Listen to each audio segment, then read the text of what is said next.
ഈ കപ്പലിന്റെ അനിവാര്യത എത്രമാത്രം വലുതാണെന്ന് മേൽ പറഞ്ഞതിൽ നിന്നും മനസ്സിലാകുമല്ലോ. ഒരു പ്രളയത്തിൽ ജനവിഭാഗങ്ങളെല്ലാം നശിച്ചു കളഞ്ഞാൽ പിന്നീട് ഒരു തലമുറ ഈ ഭൂമുഖത്ത് ഉണ്ടാവുകയില്ല. അതിനാൽ ഒരു തലമുറയും സംസ്കാരവും അവശേഷിപ്പിക്കാൻ വേണ്ടി അള്ളാഹു നൂഹ് നബിയോട് കപ്പൽ നിർമ്മിക്കാൻ കൽപ്പിച്ചു. ആ കപ്പൽ നിർമ്മാണത്തിനിടയിലും ജനങ്ങളുടെ പരിഹാസങ്ങൾ നബി കേട്ടു. ആഹാ, പുതിയൊരു മരപ്പണിക്കാരൻ, നീ എപ്പോഴാണ് ആശാരിയായത്? ഇതുവരെ നബിയായി നടന്നു, രക്ഷയില്ലെന്ന് കണ്ടപ്പോൾ ആശാരി പണിയെടുക്കാമെന്ന് വെച്ചു കാണുമല്ലേ?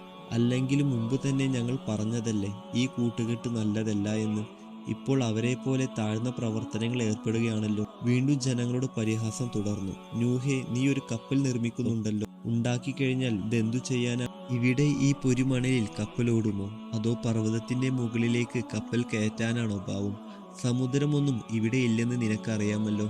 അകലെ കിടക്കുന്ന സമുദ്രത്തിലേക്ക് നിന്റെ കപ്പൽ എങ്ങനെ എത്തിച്ചേരും? നിനക്ക് വല്ല ജിന്ന് സേവയുമുണ്ടോ? നൂഹ് നബി മിണ്ടാതിരിക്കുകയായിരുന്നു. തന്റെ കപ്പൽ എവിടെയാണ് ഓടുക എന്ന് ഈ ജനങ്ങൾ അറിയാൻ പോകുന്നതേയുള്ളൂ. ഇപ്പോൾ അവർ എന്നെ പരിഹസിക്കുന്നു.